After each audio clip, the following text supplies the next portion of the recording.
شرور أنفسنا ومن سيئات أعمالنا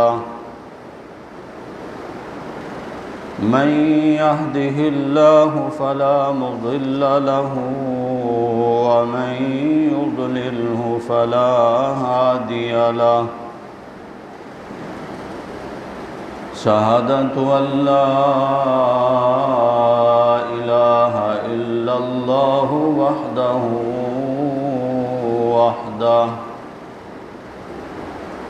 وحده لا شريك له وأشهد أن محمدًا عبده ورسوله أما بعد فأعوذ بالله من الشيطان الرجيم بسم الله الرحمن الرحيم محمد رسول الله والذين معه أشداء على الكفار رحماء بينهم تراهم ركعا سجدا يبتغون فضلا من الله ورضوانا سيماهم في وجوههم من أثر السجود ذلك مثلهم في التوراة ومثلهم في الإنجيل صدق الله وصدق رسوله النبي الأمين الكريم ونحن على ذلك لمن الشاهدين والشاكرين والحمد لله رب العالمين اللهم صل على محمد وعلى آل محمد كما صليت على إبراهيم وعلى آل إبراهيم إنك حميد مجيد اللهم بارك على محمد وعلى آل محمد كما باركت على إبراهيم وعلى آل إبراهيم إنك حميد مجيد بزرگان محترم، برادران عزیز، امیر المؤمنین سیدنا عمر بن خطاب رضی اللہ تعالی عنہ کی شان میں گزشتہ خطبہ میں کچھ گزارشات پیش کی تھیں۔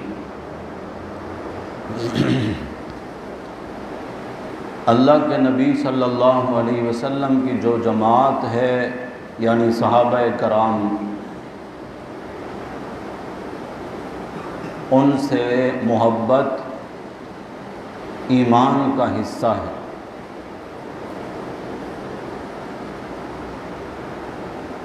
خود اللہ کے رسول صلی اللہ علیہ وسلم نے فرمایا من احبہم فبحبی احبہم،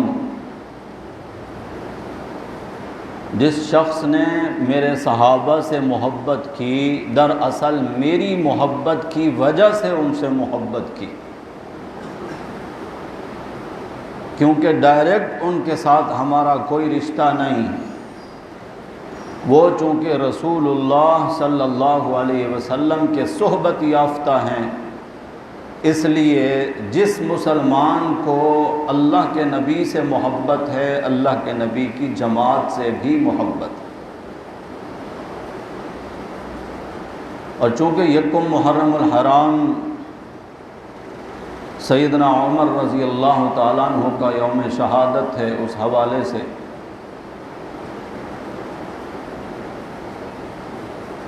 اس موضوع پر بات کی کوشش کی ہے۔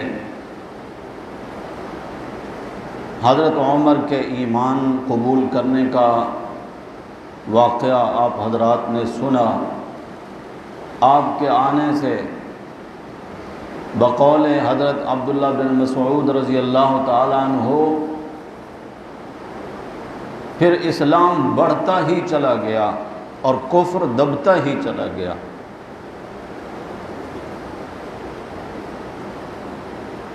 حضرت عمر رضی اللہ تعالیٰ عنہ جب اللہ کے نبی صلی اللہ علیہ وسلم کے صحابی بنے تو پھر پیارے نبی فرماتے ہیں ان اللہ جعل الحق علی لسان عمر، اللہ نے حق کو عمر کی زبان پہ جاری کر دیا ہے۔ عمر جب بھی بولتا ہے حق بولتا ہے، اور اللہ کا قرآن گواہ ہے کئی مواقع ایسے ہیں عمر زمین پہ بولتے گئے، اللہ نے ان کی تائید میں اسی طرح قرآن کی آیات نازل فرمائی۔ حضرت عمر کی چاہت یہ تھی کہ باقی عورتوں کے لیے پردے کا حکم ہو نہ ہو، کم از کم رسول اللہ صلی اللہ علیہ وسلم کے گھرانے کی پاک بیویوں کے لیے پردے کا حکم لازمی ہونا چاہیے، تاکہ کافروں کی، منافقوں کی، دشمنوں کی نظروں سے وہ پاک رہیں، محفوظ رہیں۔ بس یہ عمر کے دل کی آرزو تھی۔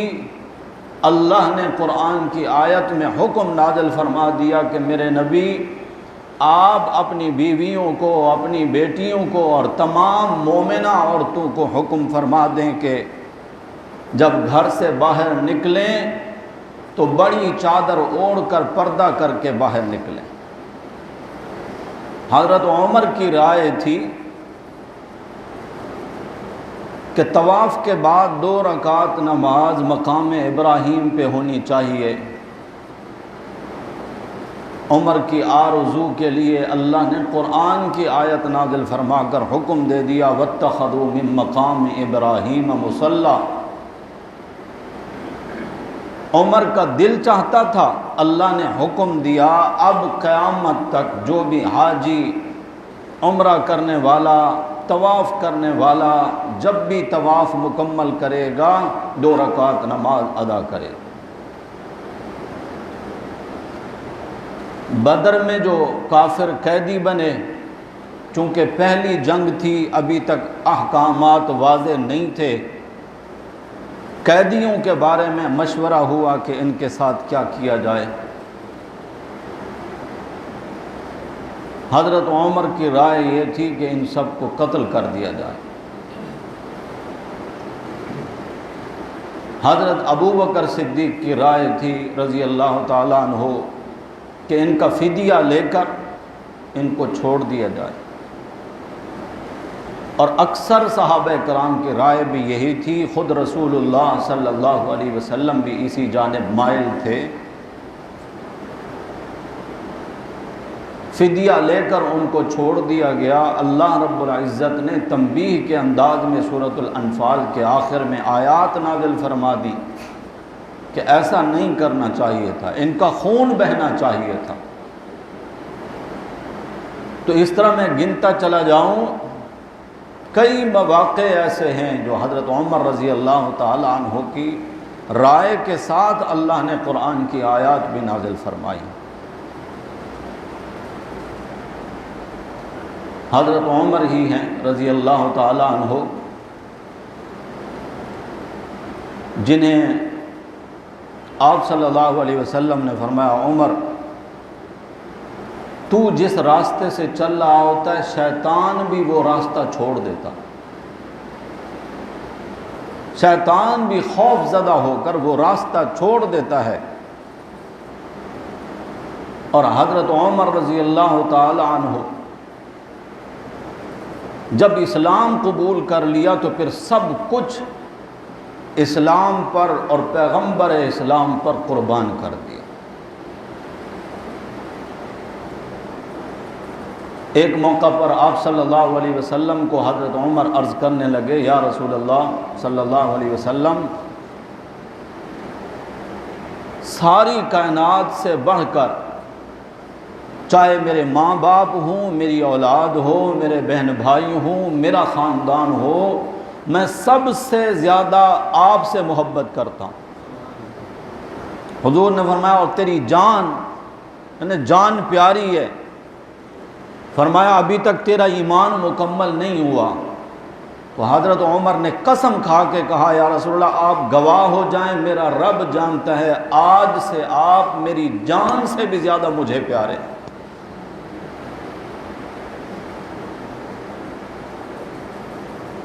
اور پھر آپ سن چکے ہیں غزوہ تبوک کے موقع پر جب مجاہدین کے لیے چندے کی اپیل کی گئی تو کل اثاثہ، کل مال جو حضرت عمر رضی اللہ تعالیٰ عنہ کے پاس تھا، اور وہ خود فرماتے ہیں ان دنوں میرے پاس بہت مال تھا،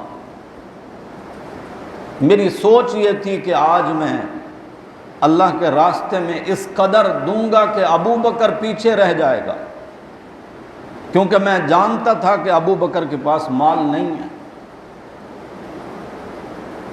یہ کہنا سننا آسان ہے، ہم ذرا خود اپنی کیفیت کو دیکھ لیں۔ ہمارا جتنا کل اثاثہ ہو، اسلام مانگے ہم سے، ہم میں سے ہے کوئی ایسا جو کل مال کا آدھا کر کے آدھا اللہ کے راستے میں دے دے؟ وہ حضرت عمر ہی تھے۔ جب رسول اللہ صلی اللہ علیہ وسلم نے پوچھا، عمر گھر میں کتنا چھوڑا ہے؟ کہنے لگے اللہ کے رسول 2 حصے کیے ہیں ٹوٹل مال کے، آدھا اللہ کے راستے میں لے کر آیا ہوں، آپ کے قدموں میں ڈال دیا ہے، آدھا گھر والوں کے لیے چھوڑا۔ حضرت عمر رضی اللہ تعالی عنہ میرے نبی کے ساتھ ساتھ رہے، وہ چاہے بدر ہو، احد ہو، خندق ہو، کسی مقام پر پھر پیچھے نہیں رہے۔ جب رسول اللہ صلی اللہ علیہ وسلم اس جہاں سے چلے گئے تو پھر ابو بکر صدیق رضی اللہ تعالیٰ عنہ کے مشیر خاص بن کر رہے، اور آپ حضرت ابو بکر کے تذکرے میں، حضرت عثمان کے تذکرے میں سن چکے ہیں کہ سیدنا ابو بکر صدیق رضی اللہ تعالیٰ عنہ نے اپنے بعد خلافت کے لیے چنا ہے حضرت عمر رضی اللہ تعالیٰ عنہ۔ اور جب آپ امیر المومنین بنے تو پھر عمر کا دور مسلمان تو مانتے ہی ہیں، کافر بھی اعتراف کرنے پر مجبور ہیں کہ عمر کا 10 سالہ دور اگر اتنی مدت اور مل جاتی تو پوری کائنات میں اسلام کا پرچم لہرا ہوتا۔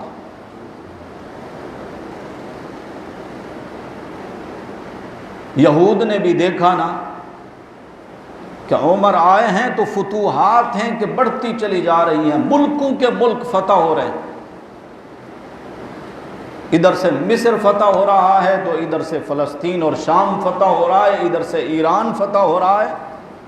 فتوحات کا سلسلہ جب بڑھنے لگا تو یہود بھی سر جوڑ کر بیٹھے کہ اسی ایک بندے کو میدان سے ہٹا دو، ہو سکتا ہے یہ سلسلہ رک جائے۔ لیکن حضرت عمر کی شہادت کے بعد دور عثمانی اور پھر آخر سیدنا امیر معاویہ رضی اللہ تعالیٰ عنہ کے دور تک پھر اسلام بڑھتا ہی چلا گیا۔ میں نے جو آیت کریمہ پچھلے جمعہ بھی خطبے میں پڑھی اور آج بھی نبی پاک صلی اللہ علیہ وسلم کے جو یار ہیں صحابہ کرام، ان کی صفت اللہ نے جو بیان فرمائی ہے، اشداء علی الکفار رحماء بینہم، کافروں کے لیے سخت، آپس میں پیار و محبت سے رہنے والے۔ کیفیت ان کی کیا ہوتی ہے؟ فرمایا کبھی وہ رکوع میں ہوتے ہیں، کبھی سجدوں میں ہوتے ہیں، کبھی اللہ کا فضل تلاش کر رہے ہوتے ہیں۔ نشانیاں ان کی کیا ہیں؟ سیماہم فی وجوہہم من اثر السجود، فرمایا ان کی پیشانیوں پر سجدوں کے نشان ہیں۔ ذالک مثلہم فی التوراۃ ومثلہم فی الانجیل، جن کی مثالیں پہلے سے نشانیاں اللہ نے تورات و انجیل میں بیان فرما دی۔ جب بیت المقدس کو مسلمانوں نے فتح کیا، یہود کے بڑے بڑے علماء انہوں نے کہا ہم نے تورات و انجیل میں مسلمانوں کے امیر المؤمنین کا جو نشانیاں پڑھی ہیں ہم ان کو اپنی آنکھوں سے دیکھنا چاہتے ہیں، وہ خود تشریف لائیں، بس ہم دیکھ کر ان کو جیسے ہی پہچانیں گے چابیاں خود بخود ان کے حوالے کر دیں گے، لڑائی بھڑائی ہم نے نہیں کرنی۔ پہلا قبلہ ہے، جب گورنر نے، فوج کے امیر نے آپ کو پیغام بھجوایا تو آپ تشریف لائے، حضرت عمر رضی اللہ تعالی عنہ، ملک فلسطین شام کی سرحد پر پڑاؤ ڈالا، اب جہاں سے جانا ہے بیت المقدس۔ حضرت ابو عبیدہ بن جراح رضی اللہ تعالیٰ عنہ فرماتے ہیں امیر المومنین، وہاں ان کے بادشاہ بھی ہیں، ان کے بڑے بڑے علماء بھی ہیں، آپ کے کرتے پر 14 ٹاکیاں اور پیوند لگے ہوئے ہیں، میں آپ کو جبہ دیتا ہوں، اچھا لباس پہن کر ان کے سامنے جائیں۔ حضرت عمر نے رائے مان لی، جیسے ہی وہ کرتا پہنا فرمایا بس اس کو اتارنا ہے، مجھے وہی پہننا ہے۔ میرا جو کرتا ہے وہ اتنا موٹا ہے، پسینہ جذب کر لیتا ہے، یہ شاہانہ لباس ہے، اس میں مجھے ذرا سی کبر اور تکبر کی بو آ رہی ہے، مجھے ایسا لباس نہیں چاہیے۔ اور تورات میں یہی نشانی لکھی ہوئی تھی کہ مسلمانوں کا امیر جو آئے گا بیت المقدس فتح کرنے کے لیے اس کے کپڑوں پر پیوند اور ٹاکیاں لگی ہوں گی۔ اب یہاں سے آگے جب جا رہے ہیں تو سواری نہیں ہے، پیچھے سے آپ کا غلام اسلم رضی اللہ تعالیٰ عنہ، بندے 2 ہیں سواری 1 ہے، آپس میں مشورہ کر لیا، مثال کے طور پر 1 کلومیٹر تم سوار ہونا، میں پیدل چلوں گا، پھر میں سوار ہوں گا، تم نے پیدل چلنا، باری باری اسی طرح سفر کر رہے ہیں۔ حضرت ابو عبیدہ کہتے ہیں گھوڑے پر سوار ہو کر چلیں، فرمایا نہیں، اور یہ نشانی بھی لکھی ہوئی تھی تورات میں، ذالک مثلہم فی التوراۃ ومثلہم فی الانجیل۔ اللہ کا کرنا ایسا ہوا کہ جب بیت المقدس کے قریب پہنچے، آخری جو باری تھی سواری کی، غلام کی سواری کی باری تھی اور عمر نے پیدل چلنا تھا۔ اب غلام منتیں کر رہا ہے، حضرت مہربانی فرمائیں آپ سوار ہو جائیں، فرمایا نا انصافی ہوگی، عمر کا دور ہو اور عدل نہ ہو، یہ کیسے ہو سکتا ہے؟ عدالت اسی طرح قائم رہ سکتی ہے محض اس وجہ سے کہ وہ لوگ کیا کہیں گے کہ امیر پیدل چل رہا ہے، وقت کا امیر المومنین پیدل چل رہا ہے، غلام سوار ہے، لوگوں کی وجہ سے میں عدل کو چھوڑ دوں، یہ نہیں ہو سکتا۔ عمر نے اونٹ کی مہار اور رسی پکڑی ہوئی ہے، غلام سوار ہے، یہود کے علماء نے جب یہ منظر دیکھا تو انہوں نے فوراً آگے بڑھ کر بیت المقدس کی چابیاں حضرت عمر کے ہاتھ پہ رکھ دیں اور قسم کھا کے کہنے لگے واللہ اسی طرح ہم نے تورات و انجیل میں پڑھا تھا کہ ایسا ہی ہوگا، امیر پیدل چلے گا، غلام اس کا سوار ہوگا۔ ایسا عادل حکمران جب آئے تو پھر ہمارے پاس لڑنے کی کوئی بہانہ نہیں ہے ہمارے پاس، ہم چابیاں آپ کے حوالے کرتے ہیں۔ یہی حضرت عمر تھے رضی اللہ تعالیٰ عنہ جو فرمایا کرتے تھے فرات کے کنارے کتا بھی اگر پیاسا مر گیا عمر تجھ سے تیرا رب پوچھے گا۔ یہی حضرت عمر رضی اللہ تعالیٰ عنہ ہی تھے جو رات کی تاریکی میں اکیلے ہی نکل پڑتے گلیوں میں، گھر سے بچوں کے رونے کی آواز آئی، دروازہ کھٹکھٹایا، بیوہ خاتون باہر نکلی ہیں، بچے کیوں رو رہے ہیں؟ اب اس کو نہیں معلوم کہ یہ پوچھنے والا ہے کون۔ کہنے لگی گھر میں کھانے کو کچھ نہیں ہے، بھوک کی وجہ سے رو رہے ہیں۔ حضرت عمر رضی اللہ عنہ فوراً واپس پلٹے، بیت المال سے راشن اٹھایا۔ حضرت اسلم جو آپ کے غلام ہیں کہتے ہیں امیر المومنین یہ بوری میرے کندھے پر رکھوائیں۔ فرمایا میرے ساتھ عہد کر قیامت کے دن عمر کا بوجھ اٹھائے گا؟ اس نے کہا لا تزر وازرۃ وزر اخری، قیامت کا دن تو ایسا دن ہوگا جس دن کوئی کسی کا بوجھ نہیں اٹھائے گا۔ فرمایا جب قیامت کے دن عمر نے اپنے اعمال کا بوجھ خود اٹھانا ہے تو آج اپنی ذمہ داری کا بوجھ بھی عمر خود اٹھائے گا۔ جب وہاں تشریف لے کر گئے خاتون سے کہا بچوں کو روتا دیکھا ہے، میں نے کھانا خود تیار کروں گا، جلدی سے لکڑیاں توڑی، آگ جلانے کی کوشش کی۔ حضرت اسلم جو آپ کے غلام ہیں وہ کہتے ہیں میں دیکھ رہا ہوں امیر المومنین آگ جلانے کے لیے پھونکے مار رہے ہیں، داڑھی میں سے منہ کے اوپر دھواں اڑ رہا ہے، حضرت عمر کوشش میں لگے ہیں۔ خاتون کو پتہ نہیں آگ جلانے والا کون ہے، بس صرف یہی سمجھ رہی ہے ایک رحم دل انسان ہے۔ وہ کہتی ہے میں کھانا بنا لوں گی، آپ تشریف لے جائیں، آپ کی بہت مہربانی۔ حضرت عمر فرماتے ہیں جن بچوں کو روتا دیکھا تھا جب تک ان کو ہنستا ہوا نہیں دیکھوں گا واپس نہیں جاؤں گا۔ اور پھر جب کھانا تیار ہو گیا، بچے کھائیں، مسکرانے لگے، ہنسنے لگے، خوشیاں آئیں، تو حضرت عمر اس وقت اس خاتون سے کہنے لگے اب تک تو میرے علم میں نہیں تھا کہ تمہارے گھر کی یہ کیفیت ہے کہ کھانے کو راشن نہیں، تیرے سامنے ہاتھ جوڑتا ہوں قیامت کے دن اللہ سے میری شکایت نہ کرنا۔ کہاں سے لائیں گے ایسے حکمران؟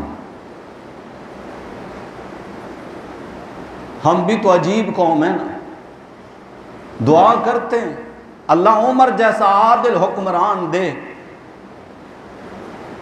ووٹ کس کو دیتے ہیں؟ جواری، شرابی، زانی، بے دین، جس کی شکل سے، عقل سے، نقل سے، کسی بھی کیفیت سے اسلام نظر ہی نہیں آتا، ووٹ اس کو دیں گے اور حکمران مانگیں گے عمر جیسا۔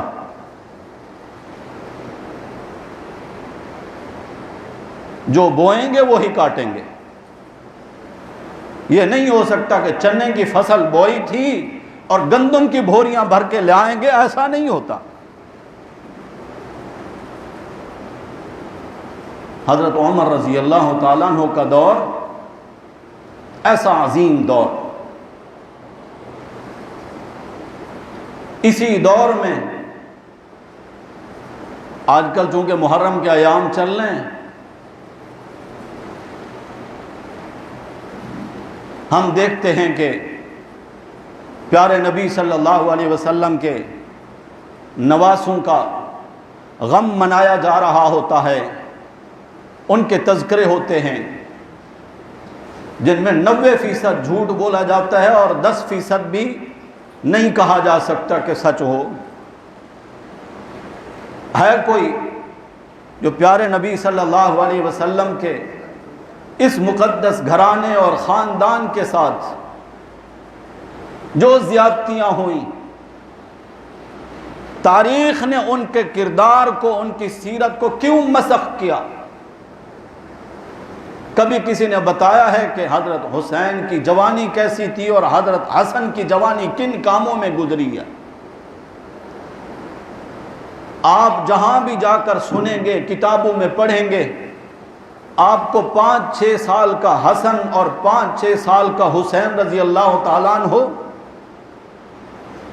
روتا بلکتا یا کھیلتا کودتا نظر آتا ہے، یا پھر 55 سال کی عمر میں حسین شہید ہوتا دکھائی دیتا ہے۔ یہ 5-6 سال کی عمر سے لے کر 55 سال تک درمیان کی عمر جو ہے ان کی سیرت وہ کہاں ہے؟ جب نبی پاک صلی اللہ علیہ وسلم اس دنیا سے چلے گئے، اس وقت تو یہ بچے تھے، 6-7 سال کی عمر ہے۔ ابو بکر صدیق کے دور میں یہ کیسے رہے؟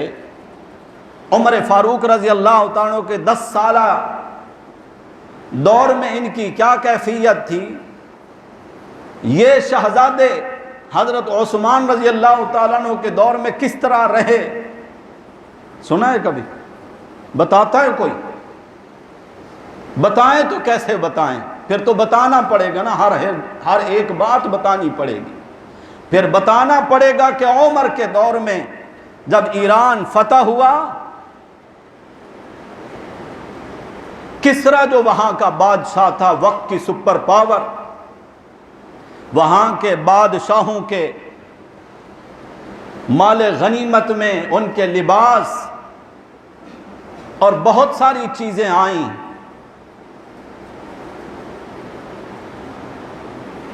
کسی نے کہا بادشاہ کے بیٹے کا لباس امیر المومنین آپ کے بیٹے عبداللہ بن عمر کے لیے اچھا رہے گا؟ فرمایا نہیں، بلاؤ حسن و حسین کو، عمر کا بیٹا پیچھے رہے گا۔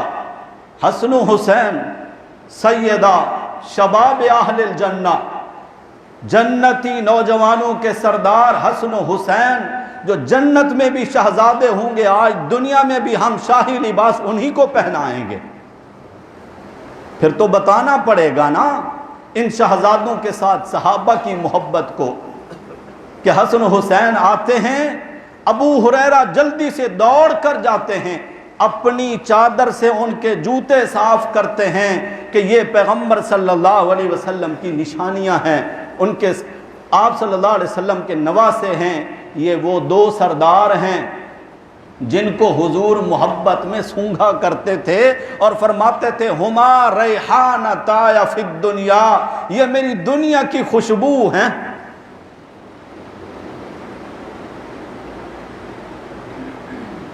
صحابہ کی ان کی والہانہ محبت، اور حضرت عثمان رضی اللہ عنہ کے تذکرے میں آپ سن چکے ہیں، حضرت علی رضی اللہ تعالی عنہ نے اپنے دونوں شہزادوں کو امیر عثمان کے پہرے داری پہ ان کے دروازے پہ کھڑا کیا کہ کوئی دشمن عثمان ان کے گھر میں نہ جانے پائے، تم نے اپنے خالوں کی گھر کی حفاظت کرنی۔ کیونکہ لوگوں کو تو بتایا نا کہ ان کے تو اختلافات تھے، یہ تو نعوذ باللہ آپس میں ایک دوسرے سے نفرت کرتے تھے، اس لیے یا تو ان کا 5 سالہ دور بتایا جاتا ہے بچپن کا، یا پھر 55 سال کی عمر میں ان کی شہادت بتائی جاتی ہے، درمیان کی سیرت کو ہی غائب کر دی۔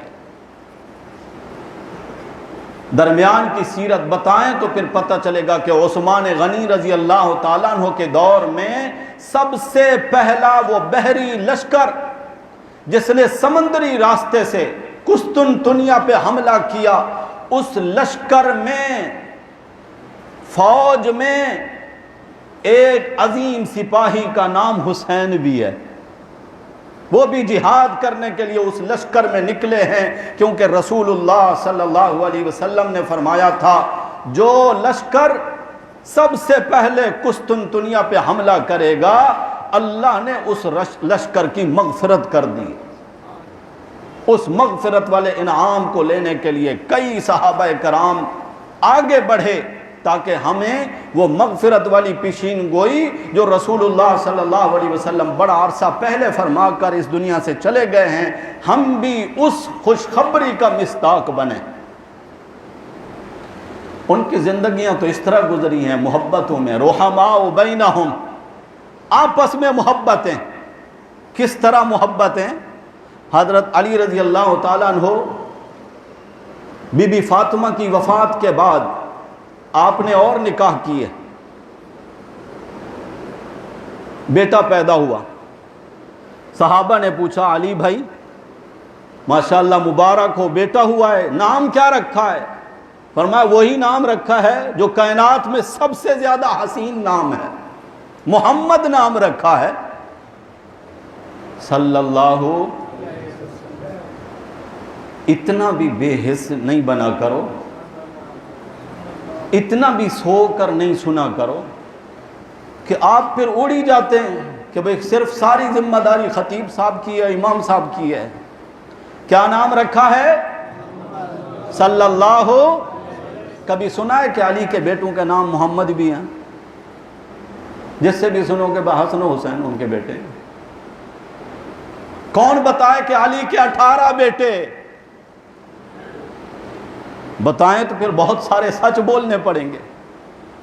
دوسرا بیٹا پیدا ہوا، علی بھائی مبارک ہو، بیٹا ہوا ہے، کیا نام رکھا؟ کہنے لگا محمد کے بعد جو نام آتا ہے وہی نام رکھا ہے، ابو بکر۔ پھر بیٹا ہوا، حضرت علی نے تیسرے نمبر پر جو بیٹا ہوا اس کا نام رکھا عمر۔ پھر بیٹا پیدا ہوا، حضرت علی نے اپنے بیٹے کا نام رکھا عثمان۔ اور یہ تینوں شہزادے عمر اور عثمان اور ایک بیٹا عباس، یہ تو سنتے ہو نا، غازی علمدار، عباس غازی علمدار، اس کو تو نمایاں کیا جاتا ہے، مگر یہ نہیں بتایا جاتا کہ حسین پر جان وارنے والا ایک ابو بکر بھی اس کا بھائی تھا، عمر بھی اس کا بھائی تھا، عثمان بھی اس کا بھائی تھا جو میدان کربلا میں ان کے ساتھ ہی شہید ہوا ہے۔ پھر حضرت حسن رضی اللہ تعالیٰ عنہ کا بیٹا پیدا ہوا، انہوں نے پہلے بیٹے کا نام رکھا ابو بکر، دوسرے کا نام عمر، تیسرے کا نام عثمان۔ حضرت حسین کا بیٹا پیدا ہوا، پہلے کا نام ابو بکر، دوسرے کا نام عمر، تیسرے کا نام عثمان، چوتھے کا نام حسین نے رکھا ہے علی، علی بن حسین، جس کو کہتے ہیں امام زین العابدین۔ ان کی محبتیں تو اس طرح تھیں، نہ بتانے والے اس لیے نہیں بتاتے، کیسے بتائیں؟ بتائیں تو پھر تو ماننا پڑے گا کہ اپنے بچوں کے نام پیاروں کے نام پہ رکھے جاتے ہیں۔ علی کو ابو بکر کتنا پیارے تھے کہ بھائی ابو بکر تو اس دنیا سے چلا گیا ہے، میں نے اپنے بیٹے کا نام ابو بکر رکھ دیا ہے، بلاؤں گا بیٹوں کو یاد تیری آئے گی، بلاؤں گا عمر کو یاد عمر تیری آئے گی، بلاؤں گا عثمان نام لے کر لیکن یاد تیری آئے گی۔ ان کی محبتیں تو اس طرح تھیں کہ قرآن گواہی دیتا ہے رحماء بینہم۔ وہ جو 72 شہداء ہیں وہاں آپ کو بتایا جائے گا کہ ایک اصغر بھی تھا اور ایک اکبر بھی تھا۔ اکبر کیا ہے؟ بڑا۔ اصغر کیا ہے؟ چھوٹا۔ یہ بڑا چھوٹا بتایا جائے گا مگر یہ نہیں بتایا جائے گا کہ اس میں ابو بکر بھی تھا، اس میں عمر بھی تھا، اس میں عثمان بھی تھا۔ یہ تینوں بیٹے ابو بکر حضرت علی کے بھی ہیں، اسی نام کے تینوں بیٹے حضرت حسن کے بھی ہیں، انہی ناموں کے تینوں بیٹے حضرت حسین کے بھی ہیں رضی اللہ تعالی عنہم اجمعین۔ ان کی محبتیں ایسی ہیں۔ تو حضرت عمر رضی اللہ تعالی عنہ کا تذکرہ ہو رہا تھا، حج سے واپس آ رہے ہیں، چاند کی آخری تاریخیں ہیں، رات کا وقت ہے، چاند کو دیکھا تو وہ بالکل پتلی ٹہنی کی طرح ہو چکا ہے نا، ختم ہونے والا ہے نا چاند۔ اس کو دیکھ کے کہنے لگے تو بھی کبھی جوان تھا، 14ویں میں چاند کی جوانی ہوتی ہے نا، تو بھی کبھی جوان تھا، آج تیرا بڑھاپا ہے، عمر تو بھی تو بوڑھا ہو گیا ہے۔ پھر دعا کرتے ہیں، اے اللہ شہادت کی موت عطا فرما اور مدینۃ الرسول میں موت عطا فرما۔ آپ کی بیٹی، میری اور آپ سب کی ماں ام المومنین سیدہ حفصہ رضی اللہ تعالیٰ عنہ نے سنا میرے نبی کی بیوی ہیں، عمر کی بیٹی ہیں، ابا جان بڑی عجیب دعا ہے، موت مانگتے ہیں شہادت کی اور مانگتے بھی ہیں مدینۃ الرسول میں۔ مدینے میں جہاد کہاں، مدینہ تو حرم ہے، اللہ اس کو محفوظ رکھیں گے۔ شہادت تو تب ملے جب جہاد ہو۔ حضرت عمر رضی اللہ تعالیٰ نے فرمایا اللہ قادر ہیں، چاہیں گے تو مدینہ بھی ہوگا، شہادت بھی ہوگی۔ اور اللہ نے حضرت عمر کی دعا کو کتنا قبول کیا۔ میں اکثر عرض کرتا رہتا ہوں، بندہ مانگتا ہے نا اللہ سے اپنی سوچ کے مطابق، اپنے ہاتھ کے مطابق، اپنی جھولی کے مطابق، اور اللہ عطا کرتے ہیں اپنی رحمت کے مطابق۔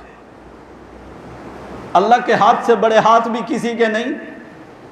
وہ جب اپنا چلو بھر کے دیتا ہے تب میرے ہاتھ چھوٹے پڑ جاتے ہیں، جب اللہ عطا کرنا چاہتا ہے تب میری جھولی چھوٹی پڑ جاتی ہے۔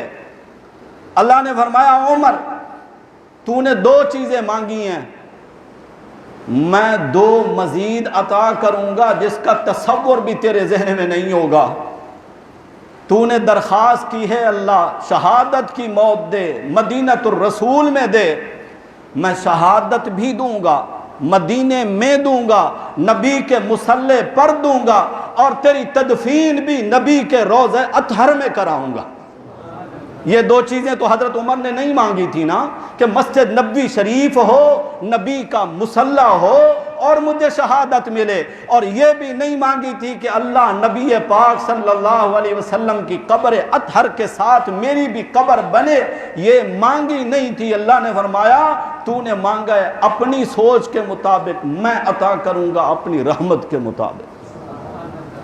یہودی ابو لولو مجوسی ایک غلام تھا، خنجر تیار کیا، زہر میں اس کو بجھاتا رہا تاکہ ذرا سی بھی خراش آئے تو بندہ زندہ باقی نہ رہے۔ آج کل یہ کام گولیوں میں، بندوق کی، پستول کی، ان گولیوں میں زہر ڈالا جاتا ہے تاکہ کسی کو لگے تو وہ پھر زندہ ہی نہ رہے۔ اس نے فجر کی نماز میں، اور یہ سب سے پہلا حملہ تھا جو مسجد کے اندر کیا گیا، دوران نماز ابھی حضرت عمر نے نماز شروع ہی کی تھی، فجر کی نماز ہے، سورۃ الفاتحہ ہی شروع کی ہے، روشنیوں کا زمانہ تو تھا نہیں، اندھیرے میں چھپ کے بیٹھا تھا، اور اس نے خنجر سے وار کیا، آپ کے پیٹ کے اوپر آپ گر گئے۔ صحابہ نے نماز نہیں چھوڑی، چند صحابہ نے حضرت عمر کو سائیڈ پہ لیا، سنبھالا، باقی جس طرح جماعت چل رہی تھی پیچھے والے صحابہ گواہی دیتے ہیں، صرف آواز کے بدل جانے سے، قرات کی آواز کے بدل جانے سے ہم نے اندازہ لگایا کہ یہ آواز پہلی والی نہیں ہے۔ عبد الرحمن ابن عوف رضی اللہ تعالیٰ عنہ نے کھڑے ہو کر نماز شروع کرا دی، مختصر نماز پڑھائی گئی، نماز سے فارغ ہوئے، عمر کی انتڑیاں باہر آئی ہوئی ہیں، طبیبوں نے کہا دودھ پلایا جائے، دودھ پلایا تو وہ باہر آ گیا۔ طبیبوں نے کہا اب تو حضرت عمر کا بچنا محال ہے۔ عمر جب ہوش میں آئے، فرمایا میں نے فجر کی نماز پڑھی ہے، بتایا گیا کہ ابھی نماز شروع ہی کی تھی، آپ پہ حملہ ہوا، فرمایا مجھے تیمم کراؤ، میں نے نماز پڑھنی ہے۔ کسی نے بھی نہیں سنا نا؟ ہاں کیفیت کیا ہے؟ انتڑیاں باہر آئی ہوئی ہیں، پیٹ کٹ چکا ہے، زندگی کی کوئی رمق ذرا سی بس باقی ہے، ہوش میں ہی آئے ہیں۔ سب سے پہلا کام کیا ہے؟ کتنے ہیں جو نماز کے لیے آتے ہیں؟ کتنے ہیں جن کو یہ فکر ہے؟ میرے بھائیوں، اللہ نے ایسے نہیں ان کو وہاں پہنچا دیا کہ میرے نبی فرماتے ہیں معراج کی شب جب واپس آئے صحابہ کو تذکرے سنا رہے، میں معراج میں گیا، اللہ مجھے جنت میں لے کر گئے، میں نے وہاں بہت سارے مناظر دیکھے، وہ پوری تفصیل ہے۔ فرمایا میں نے ایک محل دیکھا، بڑا خوبصورت محل، جتنا باہر سے خوبصورت تھا میرا دل چاہ رہا تھا کہ میں اندر بھی جا کر اس کو دیکھوں۔ جبریل سے میں نے پوچھا یہ محل کس کا ہے؟ فرمایا قریش کے ایک نوجوان کا ہے۔ نبی پاک صلی اللہ علیہ وسلم فرماتے ہیں وہ محل جنت میں ایسا خوبصورت محل تھا، میں نے سوچا میں بھی تو قریشی ہوں، ہاشمی ہوں، میرے علاوہ کس کا ہو سکتا ہے؟ میں نے کہا یار مجھے اندر جانے دو، اندر جا کر دیکھوں، یہ جتنا باہر سے خوبصورت ہے اندر سے بھی اتنا ہی خوبصورت ہے۔ انہوں نے کہا حضرت یہ محل آپ کا نہیں ہے، آپ کے غلام عمر کا ہے۔ اب حضرت عمر بھی سن رہے ہیں۔ حضرت عمر نے عرض کیا یا رسول اللہ پھر آپ اندر گئے؟ فرمایا حضور نے مسکرا کر ازراہ مزاح فرمایا عمر تیری اجازت کے بغیر میں تیرے گھر میں کیسے داخل ہو سکتا تھا؟ حضرت عمر رونے لگے، یا رسول اللہ وہاں جنت میں بھی آپ مجھ سے اجازت مانگتے ہیں؟ میرے بھائیوں، اللہ نے اپنے نبی کو اپنے نبی کے یاروں کے محلات جنت میں ایسے نہیں دکھا دیے۔ ان کو عبادت کی کتنا فکر ہے کہ جن کو اپنی زندگی کے بچ جانے کی کوئی امید نہیں، اس حال میں بھی فکر ہے تو کس بات کی؟ اللہ سب کو نمازی بنائے۔ انشاءاللہ موضوع آگے بڑھائیں گے، اللہ عمل کی توفیق عطا فرمائے۔ آخر دعوانا ان الحمدللہ رب العالمین۔